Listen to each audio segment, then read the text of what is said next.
Olá a todos que assistem o nosso canal. Hoje, a jornada ABMN-ESG traz uma edição especial chamada Mulheres da Comunicação. É uma homenagem da Associação Brasileira de Marketing e Negócios ao Mês da Mulher.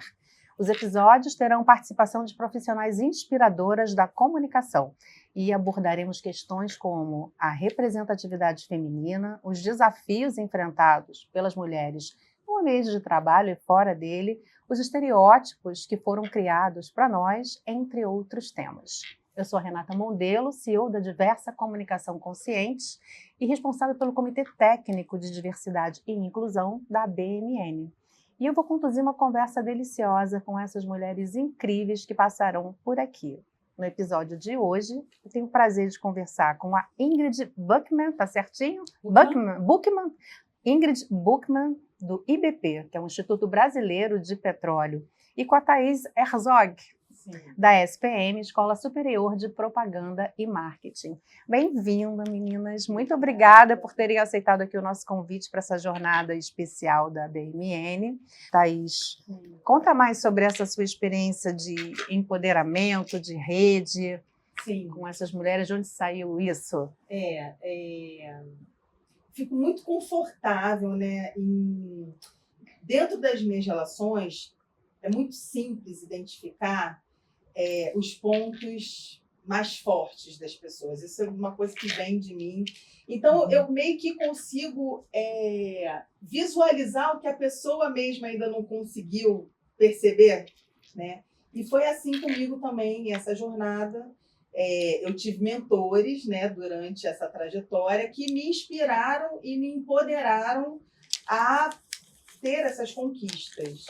E quando eu estou conversando com uma pessoa, é uma coisa meio que instintiva. Eu consigo perceber o que ela busca. Tem muito essa coisa da escuta. Você sabe tirar isso. Quando você escuta, você consegue tirar isso da pessoa, né? A tal da escuta ativa, né? Exatamente. Que eu acho que é o meu grande diferencial. Porque quando eu estou aqui com você, eu estou aqui com você 100% contigo.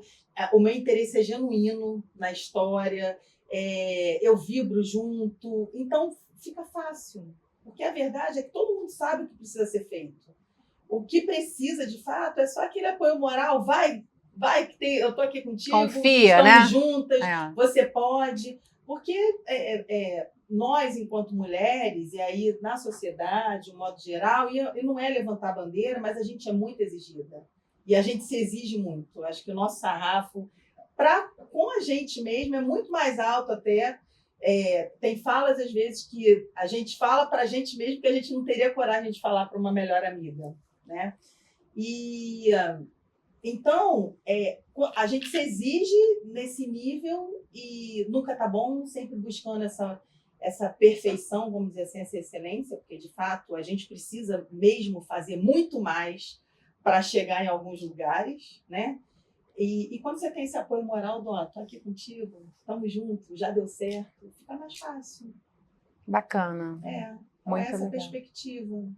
Bom, a gente hoje vai falar sobre mulheres em posições de liderança, né? Existe conforto por parte de vocês? Já vou começar perguntando sobre o conforto de estar numa posição de liderança. É óbvio, né, que dependendo de onde você está, isso pode ser mais afetado ou menos afetado. Mas, por exemplo, Ingrid está numa empresa, né, no Instituto Brasileiro de Petróleo. Petróleo e Gás. É uma empresa mais masculina. Na verdade, é interessante. O que você acha? Queria fazer aqui dois ganchos. Isso que você comentou sobre esse olhar, né, que a gente se exige mais. A gente ainda trabalha muito ainda com a síndrome da impostura, né? A gente luta. A gente se sabota, né? O tempo inteiro e a gente fica, puxa, será que eu tinha que estar mesmo nessa posição? Será que isso aqui que está acontecendo, eu estou correta nesse lugar? É interessante. O segmento de petróleo e gás ele é muito masculino, mas o IBP, a força de trabalho, ela é mais feminina dentro do Instituto Brasileiro de Petróleo e Gás. Isso é bem curioso, interessante. Né? É curioso. A gente tem um número grande de mulheres, e o que a gente está fazendo lá agora também é uma série de programas. A gente tem vários comitês e a gente está trabalhando agora em programas de mentoria feminina para esse segmento de óleo e gás, justamente para poder ajudar um segmento onde é muito mais masculino, e aqui eu vou colar aqui umas taxas, porque eu acho que é importante para Adoro a gente... quando a pessoa traz umas pesquisas. Não, eu acho que assim, que é importante, né? a gente colocar alguns números que a gente não tem noção. Então, por exemplo, no setor de petróleo e gás, que é responsável por 10% do PIB, a gente tem uma desigualdade em posições, tanto posições dentro do setor como dentro da liderança, que são muito grandes. Então, por exemplo, a gente está subrepresentada, 16% dos empregos no setor de óleo e gás e 14% da alta administração. E todas as empresas, elas trabalham num processo para aumentar esse número. Sim. Você falou que você foi para a plataforma. Sim. A gente tem programas, é um programa também, que é o Mar Também é Delas, que a gente está junto com outras empresas para ajudar, porque as mulheres não tinham macacões adequados para estarem dentro da plataforma, elas não tinham banheiros adequados. Eu estou falando aí de infraestrutura. Então, a gente está hoje, em pleno 2025, ainda lutando por questões básicas em alguns desses setores, né? Então, o que hoje acontece é esse olhar. Hoje existe um olhar muito mais apurado, né? As pessoas estão fazendo trabalhos mais focados para poder ajudar essas mulheres a crescerem dentro das suas áreas de atuação, né? Mas a gente ainda tem uma jornada, né? Não, a crescer e a confiarem em si mesmas. Exato. Né? Assim, porque Exato. eu vejo muitas mulheres assim meio... Ai, deu certo, foi sorte. Ai, sou um blefe. Até hoje eu vejo. Sim, uma hora vão descobrir, né? Eu mesma fiz muito, era muito nova e tal. E aí vinha eu vim do mercado também. E aí, às vezes, eu falava, vão descobrir que foi sorte. Eu pensava isso, obviamente, eu não passava isso para fora, mas às vezes eu pensava, vão descobrir a qualquer momento, né, que eu não merecia essa promoção, né? A gente se sabota muito até hoje, né? É uma trilha assim longa. Como é que foi isso, na década de 90, ir para uma plataforma? Porque hoje, como a Ingrid estava falando, né, a gente tem a questão do ESG, né, que é uma questão transversal dentro das empresas, mulheres, né, tinham uma certa invisibilidade ou simplesmente não eram consideradas, né, e a gente está ali, um passinho, né, um passinho pequenininho, mas consciência é um caminho sem volta, né? Então a gente, mesmo que seja lento, tem coisas que a gente não vai mais voltar a fazer. Sim. Como é que foi chegar lá numa plataforma na década de 90? Né? Sim, foi uma experiência bem inusitada. Eu fui para uma plataforma, na época era P7, e era uma tripulação de, sei lá, 217 pessoas, e eu era a única mulher embarcada. A única. E não vou aqui fazer vitimismo, não. Eu tinha algumas regalias de, por exemplo, porque eu era terceirizada. Então, terceirizada não podia subir na plataforma de helicóptero, só de embarcação. Eu ia de helicóptero, eu tinha um camarote que estava do lado do Coplat, que é a maior autoridade da plataforma. Então, a empresa que nos levou era um trabalho, eles entendiam que era um trabalho feminino, que era um trabalho de almoxarifado, então eu tinha coisa de mulher, organização é coisa de mulher. Exatamente. Então, mas era um ambiente completamente hostil, muito, muito masculinizado. E eu era nova, eu tinha 18 anos, assim, sabe? Estava na flor da idade, e aí, tem aqui uma oportunidade, vamos.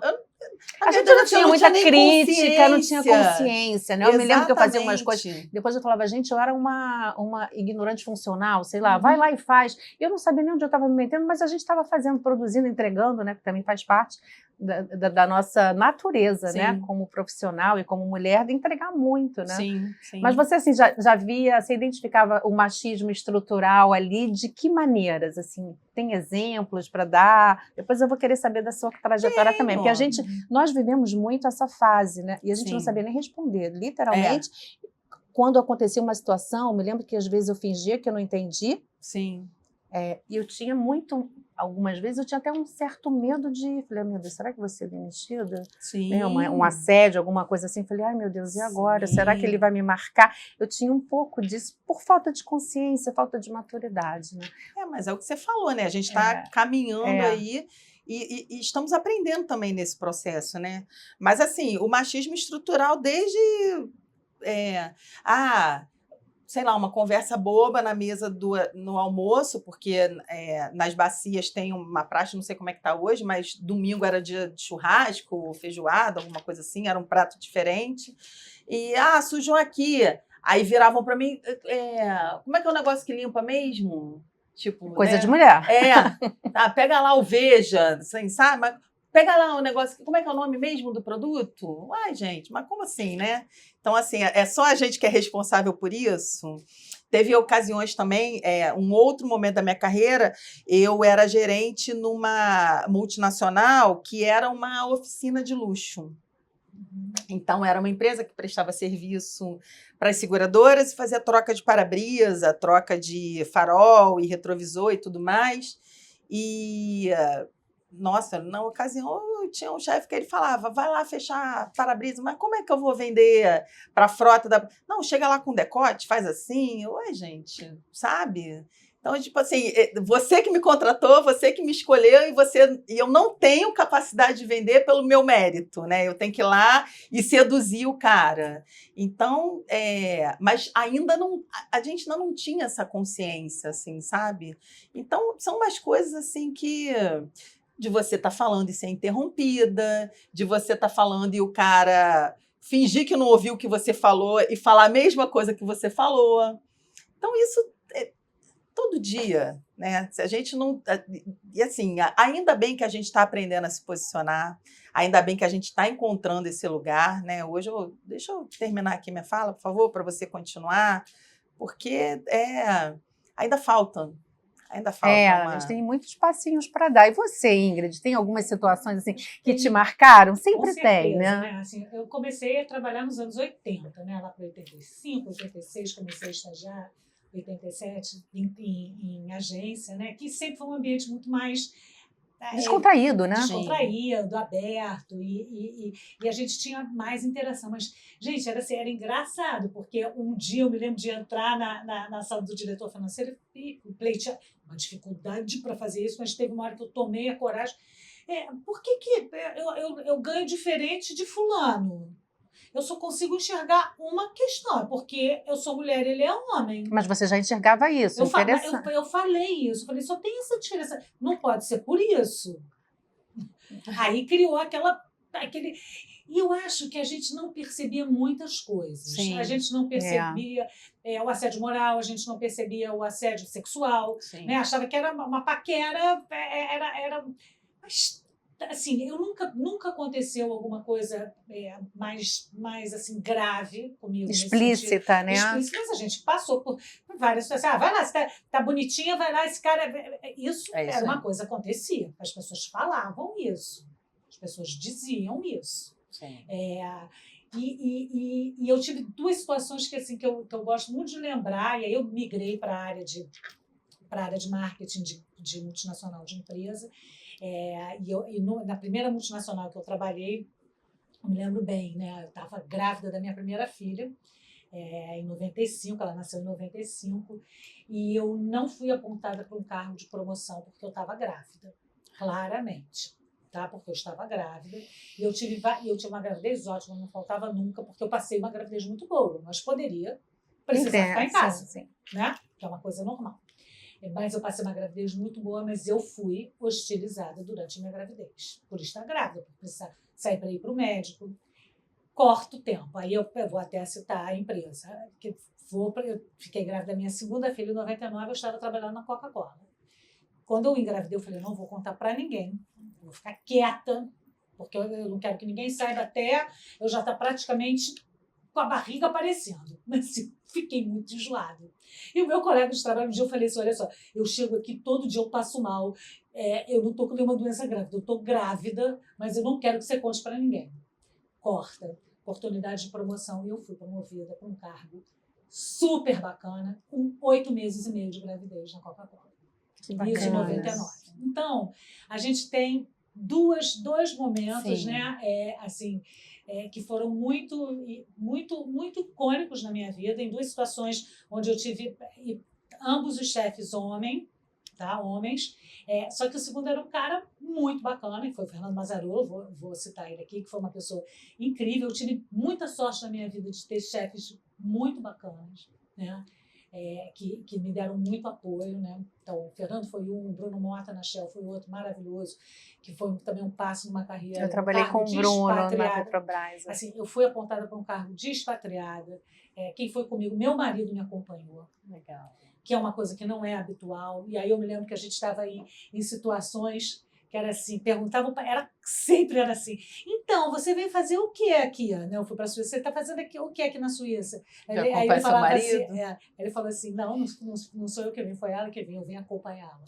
Sensacional. Então, assim, eu tive também outras ações afirmativas muito bacanas. Então, eu tive a oportunidade de viver duas coisas, assim, algumas situações muito bacanas, né? A Shell também tinha um programa, eu fiz parte da primeira turma de liderança feminina, onde veio uma galera de fora para falar com mulheres como estar num ambiente de trabalho. Então, muitas ações afirmativas porque a gente não sabe, a gente não faz networking, a gente não toma um shopping depois, dificilmente porque você quer ir para casa, porque você quer ver seu filho, ou porque você não quer estar ali no ambiente, né? Quantas vezes que a gente deixa de fazer? Você vai até o jantar. Depois os homens normalmente depois do jantar vão tomar alguma coisa ou vão quando você viaja. Pensa nas viagens de trabalho que vocês fizerem. Mas a gente encara como algo mais social do que profissional às vezes. E não, né? porque não é profissional. Isso faz parte também. E é por isso que às vezes as coisas acontecem no universo masculino tão mais fáceis, porque eles têm esses ambientes onde a coisa é descontraída e o trabalho tudo acontece, ali. Tá tudo junto, Exato. tá tudo junto, né? Exato. Vocês são líderes, né? Uhum. Mulheres líderes, e vocês imprimem características, obviamente, na liderança, características femininas, né? Uhum. Para vocês, quais são as grandes diferenças de um líder homem e de uma líder mulher? Quem vai? Eu acho que tem algumas coisas que são bem importantes. Eu acho que a gente tem uma escuta e tem a empatia. Mas isso não é exclusivamente feminino, porque também tem muitas mulheres que precisam tomar atitudes ditas mais masculinas para serem respeitadas no ambiente de trabalho. Isso a gente vê principalmente, eu já escutei esse depoimento, principalmente de mulheres em carreiras mais masculinas, né? Na área de engenharia, de ciências, né? Na nossa área de humanas, eu acho que isso acaba acontecendo de uma forma mais fácil. Mas verdade, vezes, né? Porque a área de comunicação é de humanas e também tem muita mulher. Tem muita mulher, mas né? em ambientes muito masculinos, às vezes elas não podem mostrar um lado mais frágil, um lado mais empático, um lado mais paternalista, porque estão sendo cobradas para serem super assertivas, para não demonstrar emoção, né? Mas eu acho que a parte da empatia, do olhar holístico, eu acho que isso é bem importante. Concordo com você. Acho que é a escuta ativa e esse olhar do todo, né? Eu acho que os homens, eles são mais... Não tem um livro até que fala dessa Homem diferença? Cobra, Mulher Polvo. Eu até citei esse Exatamente. livro, eu li esse livro, achei maravilhoso. Ele é super simples. Ele chegou a ler também? Sim. Ele é muito fininho, né? Mas ele é sim. perfeito, assertivo. Não sei se você Não. chegou a ler. Que ele coloca assim, o homem tem várias caixinhas, né? Então ele é como se fosse uma cobra. Ele vai ali diretamente dar o bote naquele tema. E a mulher é um polvo, né? A mulher está com a criança, a mãe, a casa, o funcionário, o leite, a comida do colégio. Então, assim, a mulher é literalmente um polvo. Então, tem, de fato, essa visão 360, porque ela consegue fazer 1000 coisas. Ela é múltipla, né? Ela faz 1000 coisas ao mesmo tempo. Exatamente. E outro dia eu vi um exemplo interessante, que o homem foca, aí coloca ele para ferver um leite, que ele está ali focado, de repente, quando ele... Já derramou. Uhum. Acontece, né? Sobre isso. Às vezes você fala, vai ali, pega uma manteiga, não encontra, não, porque não acha. Não, isso é sensacional. Não acha. Porque o cromossoma Y não veio com o chip do achar. Não, isso é... E desde pequenininhos. Isso é impressionante. Mas quem tem filho pequeno, homem, é a mesma coisa, é muito engraçado. Eu chego a fazer os desafios. Não, abre. Não, aqui não tá. Falei, se eu estiver aí, você vai ter que me dar tal coisa. Não, não. Aí vão olhar com atenção. Duvido. Não, aí aí fala, acha. não acha. Duvido. Aí eu vou lá e pego e tal. Assim, agora você tá me devendo. É impressionante. Então é uma coisa de cromossoma, eu né? brinco com isso, não, eu brinco Ah! com isso. Eu falei, o chip que Mas só pode ser, então. Y não vem com isso, não tá ali no DNA, porque não é possível, né? Porque eu não acho Não, nada. tá ótimo. Agora eu vou falar. Até porque a gente fica mais confortável, porque dá raiva, né? Então, assim, não, eu já sei. O problema do cromossomo que não vê. E aí a gente resolveu, a gente aceita, né? Pelo menos foi essa justificativa que eu resolvi. Não, achei perfeito, eu vou adotar a sua justificativa e não vou ficar com raiva mais de ninguém. Ainda falando sobre liderança, assim, quais foram os maiores obstáculos que vocês identificam, né? Cada um na sua trajetória, né? Porque são trajetórias diferentes, que vocês identificaram até vocês chegarem à liderança? Eu acho que você tem que ter, sempre na vida, eu acho que você tem que ter alguém que seja, vou usar a palavra sponsor, né? Que acredite em você. Então, no momento em que você tem alguém que acredite, uma liderança que acredite, que te prepara, você vai. Então, eu acho que esse também é o nosso papel como líder, para ajudar outras mulheres, aí a gente está focando aqui em mulheres, mas outros profissionais, a acreditar e ajudar a empoderar essas mulheres para ocuparem novas posições. Então, eu acho que você ter quando você não, o obstáculo é não ter, né? Um líder que acredite em você, que compre a sua história, que veja o seu potencial e que te ajude a se desenvolver, porque a gente precisa das pessoas para se desenvolver. Não, a gente não se desenvolve sozinho. Não, e a gente trabalha numa comunidade, exatamente, né? Então, não tem eu acho que o obstáculo é esse, são sempre as pessoas. Eu acho que as pessoas são o fator decisório na tua carreira, né? São aquelas pessoas que te incentivaram, que acreditaram em você, ou aquelas que, ao contrário, não acreditaram. Ou que, não é o fato de você ter um feedback construtivo em cima de um gap que você tem, eu acho isso maravilhoso. E as pessoas que fizeram isso comigo me ajudaram barbaramente. E você vai atrás, né? Você vai se capacitando. É acreditar, sabe? E você, Thaís? Eu acho que o maior obstáculo são duas situações, né? Assim, eu separo em caixinhas. Eu acho que a primeira coisa é você entender que você tem que ser a protagonista da tua carreira, né? O chefe, ele é importante, ele vai validar, ele vai abrir o caminho, você vai ser o sucessor, você vai ser o mentorado, enfim. Mas você precisa saber onde você quer chegar, né? Para mim, esse é um ponto principal.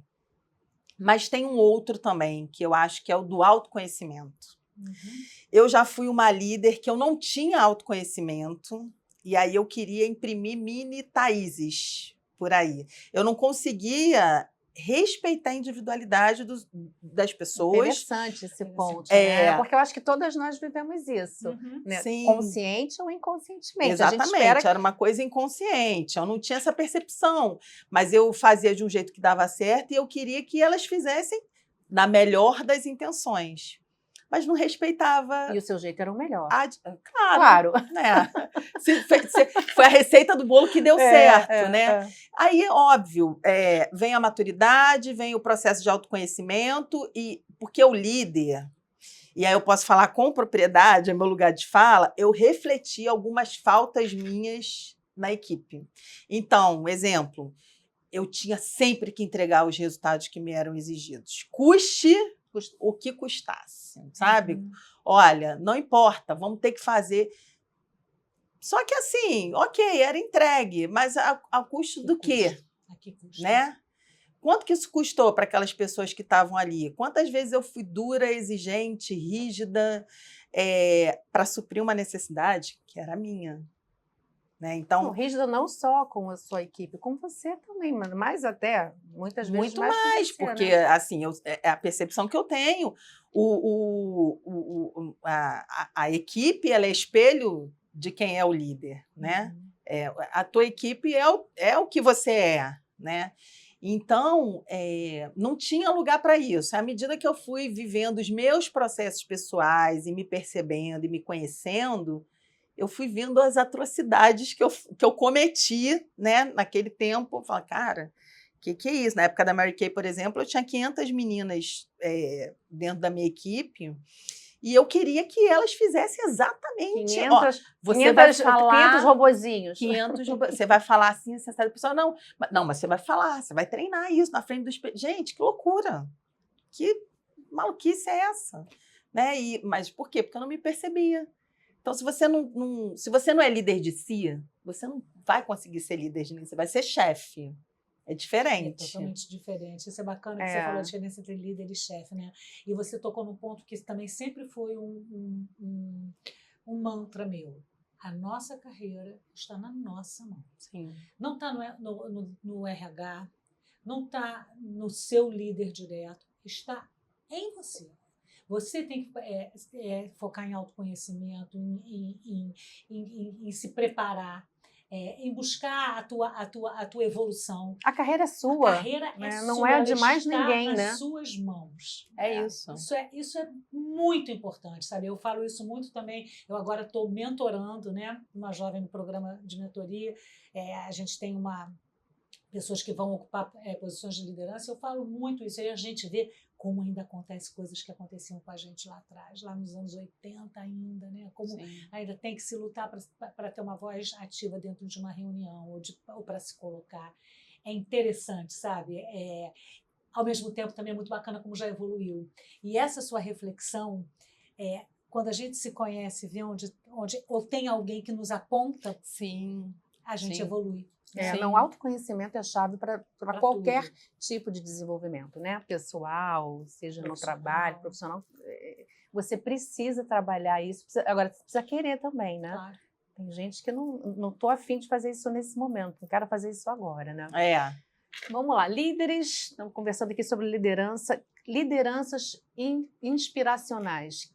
Quem, assim, vocês admiram e batem palma com louvor? Mulheres líderes hoje? Conhecidas ou conhecidas, não conhecidas, que passaram pela vida de vocês, ou conhecidas e não conhecidas ao mesmo tempo. Enfim, mulheres assim que vocês olham e falam, nossa, que bacana pela coragem, né, de se expor, pelo trabalho que fez, né? Porque assim, são muitas qualidades, né? Assim, isso é mais valor para você, tem um peso maior do que vai ter para a Ingrid. Enfim. Então, para colocarmos aqui, né, visões diferentes. Sim. Bom, hoje eu tenho uma liderança que me inspira, né, que é a Isabela Vasconcelos, lá da SPM. Maravilhosa. Ela é uma mulher assim, extremamente inteligente. E assim, eu acho que ela entende a maneira que cada um funciona, né? Então, por exemplo, para mim, eu funciono de um jeito que se você precisa do resultado, eu vou entregar, deixa eu fazer do meu jeito, sabe? Ela não nem quis ser a Thaís que eu era antigamente, sabe? Então ela me inspira demais. E assim, uma mulher aí, uma personalidade, tem a presidente agora do Banco do Brasil, Tarciana Meirelles ou Medeiros, salvo engano. Essa mulher fez um trabalho magnífico, aumentou o faturamento em 20%. Então, assim, não está aí na mídia, mas saiu na Forbes e não é uma Trajano, né, que está aí, que também é inspiradora, tem uma história maravilhosa. Mas a gente tem muitas mulheres que a gente consegue se inspirar, a gente consegue olhar, e pessoas assim que podem estar acessíveis, né? Eu acho que tem essa questão do compartilhar mesmo, enfim. Então, são essas pessoas que eu citaria. A Isa, hoje, né, que eu trabalho com ela, e a Tarciana, não sei se é Meirelles ou Medeiros agora. E ela é uma mulher preta, nordestina, da comunidade LGBT. Então, assim, foi lá e fez a história dela. Eu acho isso incrível. Você, Ingrid? Olha, eu vou falar na Luísa Trajano, porque eu acho que ela é um exemplo assim, espetacular, né, de uma pessoa que colocou um lado feminino muito à mostra dentro da liderança que ela colocou e transformou, né, aquele... Uma visão, né? O modus operandi até então, né? Ela mudou a maneira de pensar. É verdade. É um antes e depois mesmo. É um antes e depois, e sendo paternalista no sentido de acolhedora, né? Sim. de buscar políticas que trouxessem, né, melhora no ambiente de trabalho, melhoria na formação das pessoas. Então, eu acho isso muito, muito bacana. E tem uma pessoa que eu tive a oportunidade de conhecer nesse meu trabalho até no IBP, eu não trabalhei direto com ela, mas é uma pessoa que sempre me inspirou e eu tive a oportunidade de dizer que é a Carla Lacerda, que foi presidente da ExxonMobil, presidente da ExxonMobil, e eu sempre achei a Carla uma mulher, ela elegantérrima na maneira de se colocar, ponderadíssima, e as pessoas que trabalham com ela dizem que ela é exatamente assim. Então, é uma pessoa que sempre me inspirou. Ela participou de programas de mentoria da gente lá dentro do IBP, e ela tem uma maneira de conduzir muito profissional, teve uma carreira lindíssima dentro da ExxonMobil, e hoje ela está atuando em diversas frentes, e eu tenho muita admiração por pessoas que conseguiram manter a sua Essência, né? E serem muito fiéis àquilo que elas são, e ela me transmite isso. Então, são duas pessoas que eu queria trazer aqui para falar, que me inspiram. Bacana. Bom, como profissionais de comunicação, a gente pode falar agora um pouco de comunicação, né? Mídias digitais. Como é que as mídias digitais podem ajudar, né, essa visão dessa nova mulher que sabe quem ela é, que sabe quem ela pode ser, que se coloca? Como é que vocês veem essa questão nas mídias digitais? Mais ajuda ou mais atrapalha?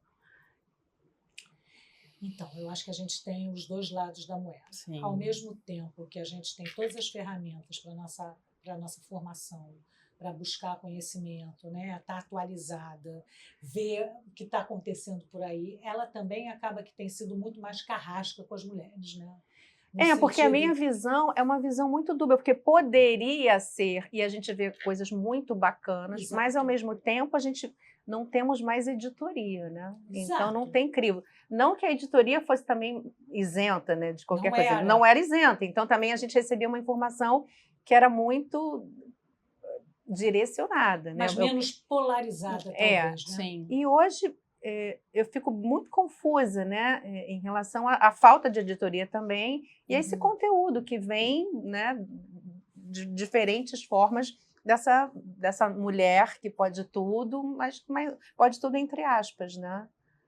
Mas, ao mesmo tempo, também a gente vê pessoas muito vocais que são pessoas incríveis para a gente olhar o que elas estão falando, né? Então, por isso que eu falei, mais ajuda ou atrapalha? Porque às vezes eu fico um pouco confusa, porque eu vejo que algumas pessoas têm, sei lá, milhões e milhões de seguidores dando maus exemplos. Exato. E aí a gente vai lá, outro dia eu fui no Drauzio Varela. Falei, gente, quantos seguidores tem o Drauzio Varela? Porque uma tem, né, 2 milhões e 800. Então, aí o outro que tem 100 milhões... né? Uma mulher que lá tem 100 milhões, como é que pode isso? Então, assim, eu tenho uma visão assim, não construída ainda sobre isso, sabe? Porque ao mesmo tempo que você pode buscar essas mulheres e essa informação, você tem ali uma avalanche, que é o mainstream, né? Que vem e detona isso. A gente até volta para trás. Não, eu acho que várias casinhas para trás, né? Tem questões aí que a gente está voltando atrás e trazendo machismo estrutural, inclusive no discurso das mulheres, né? Assim, então, a gente tem os dois lados, e polarizados, e hoje multiplicados pela progressão geométrica do que a gente vai com esses algoritmos loucos que vão dando acesso e voz a quem não deveria dar voz, né? Porque ainda tem isso. Então, mas você tem assim uma clareza? Eu fico muito confusa. Eu não tenho uma clareza, não. Eu fico muito confusa em relação a isso. Eu acho que a gente está nesse momento dessa transição, né? E a gente está meio perdido mesmo, né? E é cancelamento, parece...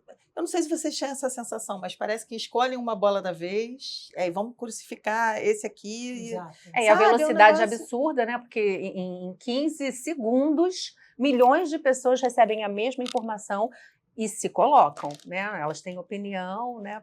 Para colocar daquela situação. Eu fico tão, assim, impressionada, né? Eu me lembro que eu fazia uma pós e a gente falava sobre mídias digitais. Gente, na época do Orkut, olha isso, né? Então, a gente, uma matéria de mídias digitais.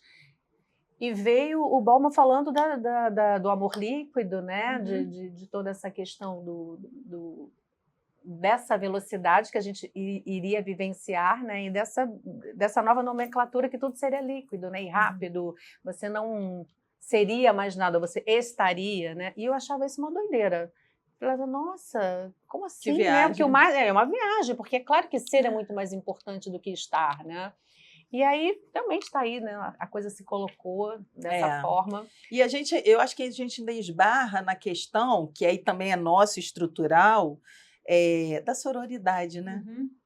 Porque as mulheres, elas não se apoiam ainda. A gente, né? no outro programa, a gente conversou sobre isso.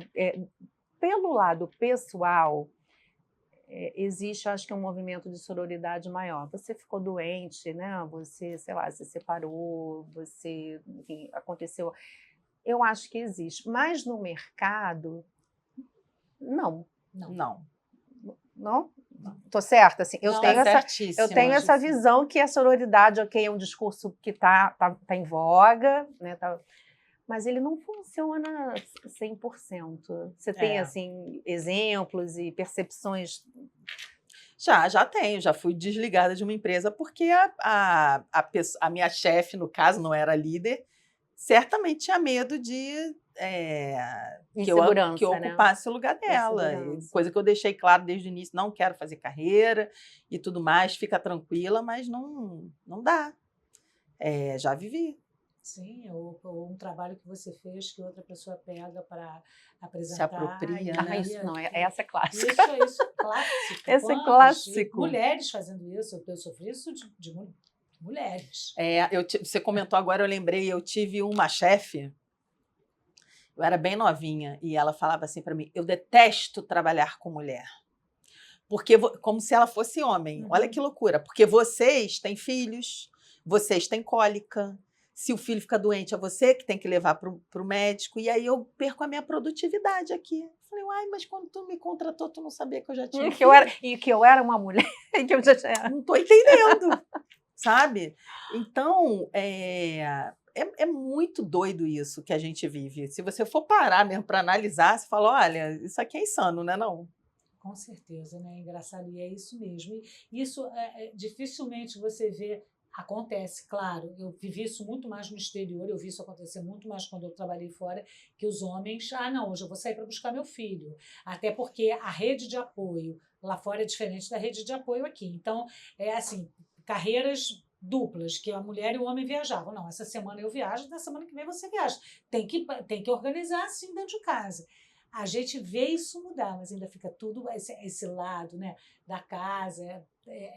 Ainda você vê muitas mulheres ainda passando por isso. Mas né? os países desenvolvidos, eles estão bem à frente. Né? Até porque existe uma proteção do Estado. Né? Claro. Eu me lembro que no momento da minha vida, eu fazia eventos internacionais. E foi muito curioso, uma experiência, né, na França, e a gente levamos Milton Nascimento e tal. E aí não tinha coro, os funcionários não estavam a fim de ir no show. Mas como isso, gente? Como o presidente vai estar lá, né? Porque a gente era assim, o presidente vai estar, né? Imagina se eu não vou e tal. E chegou num determinado momento, eu falei, e agora? Esse investimento todo que a gente fez para o ano do Brasil na França, né? E aí, vamos lá, vamos fazer uma reunião aqui com a equipe e tal. Como é que faz? Aí eles começaram a me explicar, olha só, o funcionário aqui ele é protegido, a gente está num país de primeiro mundo, a gente tem segurança, então não existe, não quero ir, eu não vou, entendeu? Isso não vai afetar em absolutamente nada. Aí eu falo, mas o presidente vai estar presente, a frase que eu repetia, né? E isso não faz a mínima diferença aqui.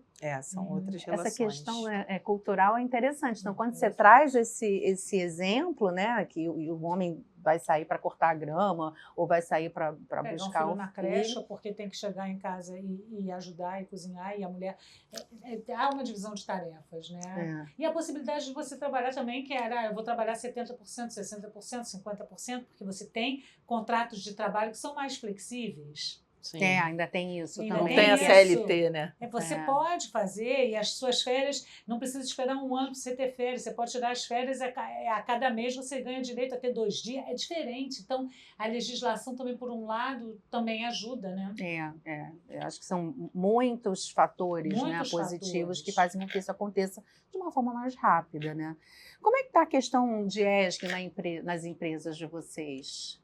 essa representatividade, não só das mulheres, mas enfim, né? Vamos falar um pouco do S. Tá. Na minha empresa, né? Na verdade, a gente tem que falar do G primeiro, né? Porque o G é que decide o S e decide o E, uma decisão da empresa, né? Que ela quer ser uma empresa sustentavelmente funcional, né? E olhar para os direitos humanos, né? Olhar para a representatividade, para as vagas afirmativas, enfim, esse cuidado com o meio ambiente, né? Que, de repente, o mundo está desabando, né? A gente achou que isso fosse acontecer lá daqui a 100 anos, sei lá, e é agora, né? It's now or never. Como é que está essa questão dentro da empresa de vocês? Bom, eu sou de academia, né? Então, se não tiver certo lá dentro, esquece. Apaga a luz, fecha né? a porta, vai embora. Então, dentro do meu contexto, enquanto colaboradora, tá tudo ok. A gente tem mulheres no conselho, enfim. Mas eu faço um trabalho atendendo as empresas, né? Então, eu vejo o quanto... vamos fazer o by the book. Vamos tirar uma foto, né? Sabe? Às vezes de ações que a gente sabe que é só protocolar. Que é o tal do greenwashing. Né? Exatamente. Então, assim, você olha e fala, caramba, sabe? Grandes empresas. Eu tenho um conhecido, por exemplo, que tem questão de acessibilidade, tem que ficar trabalhando de casa, porque o trabalho dele não tem infraestrutura para receber ali. A gente percebe ali nitidamente que foi uma vaga que foi só para cumprir, para bater uma meta. Eu vou dizer que eu tenho, né? Mas, enfim, o compromisso, todas as outras providências que você deveria, que a empresa deveria... Não, é porque eu acho que a gente ainda está muito no cumpra-se, porque é lei, porque tem que fazer e tudo mais, mas ainda sem perceber, até de uma forma corporativa mesmo falando, o quanto que isso pode ser rico e produtivo para a empresa. Porque são visões diversas. E várias pesquisas mostram isso, né? Equipes diversas, assim, como elas são mais criativas, como elas são mais inovadoras e dá uma diferença no resultado, né? Porque exatamente. Quando você só tem uma visão, você não atende aos outros públicos. Então, ninguém se vê reconhecido naquilo, né? Todo mundo se sente em falta. Né? Eu percebo que há até um interesse, mas a cultura, como diz Peter Drucker, né? Que a cultura devora a estratégia no café da manhã. Não adianta. É um choque de cultura muito... É eterna briga, né? Essa briga aí... Não vai, sabe? Não vai. Então... Se não tiver essa mudança lá de cima, se os caras lá de cima não entenderem isso, eu acho que a gente também ainda precisa aprender e evoluir, caminhar muito aí nesse sentido. E no IBP, como é que isso... Eu acho que é uma jornada, tá? De novo, o IBP ele é menor, né? Mas eu vou falar aqui do contexto dentro do setor de óleo e gás. Isso é uma pauta importantíssima, né? Então, as empresas, ainda mais muitas empresas multinacionais que já têm isso há muitos anos dentro da... É uma jornada. Então, assim, ainda é aquilo que a gente falou, ainda temos gaps nos postos de trabalho, gaps nos postos de liderança, a gente tem uma questão de discrepância salarial que a gente sabe que existe, né? Mas o que tem hoje, e eu acho que as lideranças estão muito engajadas ter essa consciência para fazer essa mudança. Eu acho que de novo, a palavra jornada. A gente precisa atravessar esse caminho, olhar que já foi muito pior no passado, olhar que a gente está num caminho de transição para construir uma coisa também para as futuras gerações, né? Eu acho que eu vejo isso acontecendo dentro das empresas, né? Eu acho que é um caminho, né? E aí a gente vê representatividade, políticas afirmativas, representatividade mesmo. A gente ainda tem lacunas grandes e enormes, né? Em diversidade de gênero, raça, né? Então, em todos os papéis, né? Em toda a nossa, toda essa matriz. Mas é uma jornada e eu acho que é um caminho sem volta. Sim. Não dá mais. Independente do Trump. Independente, assim, não dá mais. Não dá mais. Até porque a gente sabe que isso que você falou é dado de pesquisa. As empresas são mais eficientes financeiramente, elas são mais criativas, elas rendem mais. Tudo isso quando você tem um público diverso. né? Porque assim, você não enxergava algumas coisas. Eu me lembro muito, assim, um exemplo, é até engraçado, né? A empresa que eu trabalhava, ela fazia algumas, enfim, estava em vários países, né? Mais de 60 países, e aí tinha uma campanha que ia para o mundo inteiro, uma campanha global, e é onde a gente botava minério, metal, né? A gente mostrava onde estava o minério. E aí foi uma época que todo mundo colocava aparelho. Você lembra disso? Sei lá, uns 10 anos atrás, assim, todo mundo resolveu colocar aparelho, quem tinha 50, 60 anos. E aí a gente achou que aquilo era um movimento, e aí uma das campanhas vinha com um aparelho, e aí chegava lá na Austrália, chegava no Canadá, que é isso, gente? Né? Por quê? Você precisa que o outro te diga o que faz sentido para ele, né? Então, se você não tiver a diversidade, né, que o comitê traz isso, vai ficar, às vezes fica sem sentido. Então, não me tocou o que você fez, eu não entendi o que você fez, né? Então, é um caminho mesmo sem volta, independente do senhor Trump. Independente. Mas a gente também precisa ter quem direcione, quem fiscalize. Sim. Né? Porque eu acho que as coisas estão perdidas justamente por aí. Né? Tem que fazer, ok. Mas quem direciona? Meta. Tem que ter meta. Quem fiscaliza? Né? Quem educa? Eu acho que o mais importante, antes de qualquer coisa, é quem educa, né? Esse olhar, né? Que assim, traz para as pessoas que elas precisam abrir esse horizonte. Né? Sim. Até porque a gente, né? Que é a galera que está no mercado, a gente é desse período de transição. A gente vem de lá de trás, de uma época que os salários eram diferentes, a gente era assediada e a gente não tinha essa consciência, né? Então, tem que ter isso aí mesmo. Vê a indústria do entretenimento, como é que era com as mulheres, né? Não, o primeiro programa a gente falou sobre a publicidade, né? Então, a gente veio traçando, assim, aquela mulher que era subserviente, depois né? subserviente, né? Comercial de cerveja, gente, como é que era? Era. Aí depois ela sai desse sexualizada. papel, né? Onde ela ficava ali esperando o marido, né? Sim. Eu me lembro, eu não sei que propaganda era aquela, mas que tinha uma mulher de joelhos, o marido num sofá. Eu falei, o que é isso? Tirava o sapato do marido. Aí depois, né? Aí depois, enfim, ela saiu da cozinha, porque ela estava sempre na cozinha, né? Servindo. Aí veio uma sexualização, não foi nem uma sensualização, aí veio uma coisa uma mudança de chave, né? E aí veio uma mulher objetificada, um objeto de desejo, né? Literalmente. E, enfim, hoje a gente encontra esse lugar mais confortável, né? De mulheres vulneráveis. O Boticário fez uma propaganda no ano passado, acho que foi Dia das Mães. Aquilo era lindo, né? Ela dentro de um barco, vinha uma tempestade. Aquilo foi maravilhoso, porque força e vulnerabilidade ao mesmo tempo, que somos todas nós. A gente passa por todas essas fases. No mercado a gente está ali, né, durona e tal. Eu me lembro que às vezes eu ia chorar no banheiro, né? Porque já fiz muito. Né, vamos lá chorar no banheiro, por quem nunca, né? Porque assim, a gente segurava e e hoje não. Acho que hoje a gente pode falar, não estou confortável. Não está legal isso aqui para mim, né? Então a gente avançou bastante. Mas eu falo essa frase, falei para as minhas filhas quando acontece alguma coisa no trabalho, vai chorar no banheiro. Não chora, porque a gente não pode mostrar, e é verdade, eu ainda acho que não dá para chorar. Já aconteceu, até porque dessa situação que você chora, já aconteceu comigo, burra velha, e depois eu fico com ódio de mim tão grande. Assim, como é que eu me fragilizei desse ponto? Mas assim, o olho já... Aí você segura a unha, aperta a unha, vai... você se tensiona toda, né? Assim, para segurar a emoção, né? Então, se a gente é um pouco mais emotiva, tem problemas. Somos emocionadas, né? E você também já fez isso, Thaís? Já? De chorar?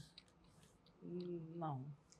Thaís é mais durona. Não, já chorei no banheiro escondido. No banheiro escondido. Não, eu tô falando do banheiro escondido. Não, no banheiro escondido já.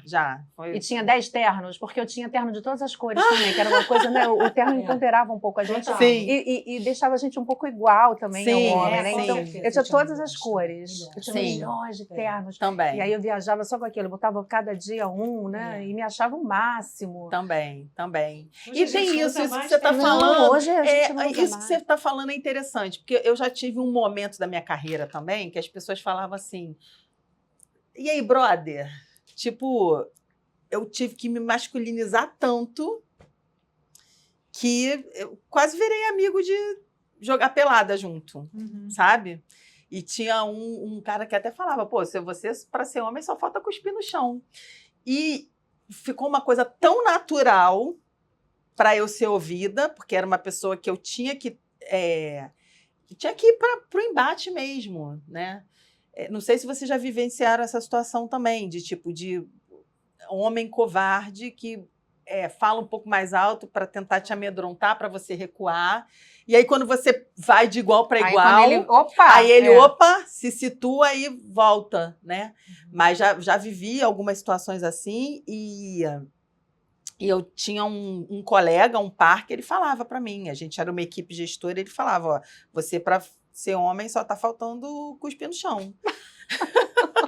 E hoje, assim, você encontrar esse lugar de vulnerabilidade. Mas você via isso como positivo, porque eu já fui o Renatão, que era um homem, mulher, como é que ele fala? Homem de saia? Sim. Um homem de saia. Renatão, um homem de saia. Eu achava bonito. Sim. Nossa. Resumo tudo, né? Eu achava isso interessante. Não, assim. não. Ele me chama de Renatão.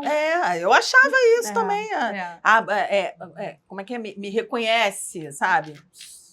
Hoje em dia, nada disso. Assim, me deixa aqui na minha, sabe? Me deixa ser mulher, né? Que é tão legal, né? Tão bonito. E assim, eu acho que são forças que se complementam. Claro. Né?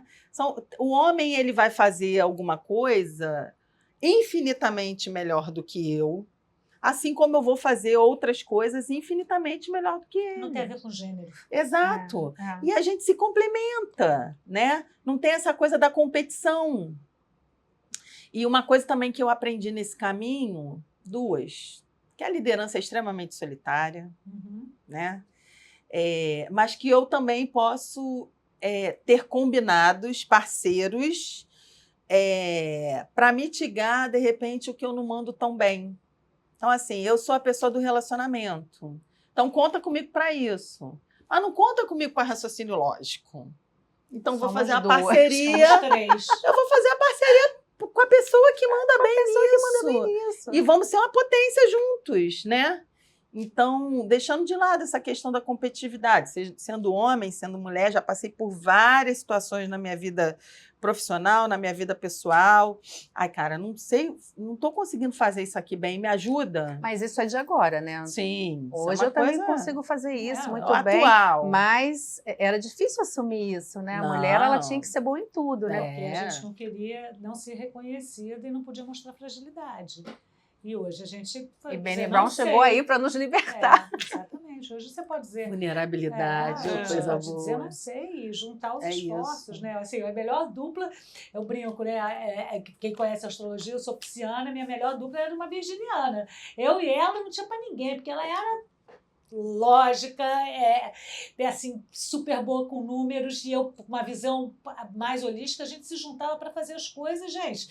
Aí, quando ela começou eu sou esquecida, ela falou, agora estou eu esquecendo coisa, estou precisando me afastar de você. Então, e assim, é isso, você ter duplas de trabalho que você se complemente, sabe? Eu também sou da astrologia, eu sou Áries, né? Então, deixa comigo que eu vou fazer, eu vou abrir o caminho, mas depois eu começo a dividir. Né? Mas assim, para abrir... E a gente está na lista dos mais odiados, então, eu sou Gêmeos.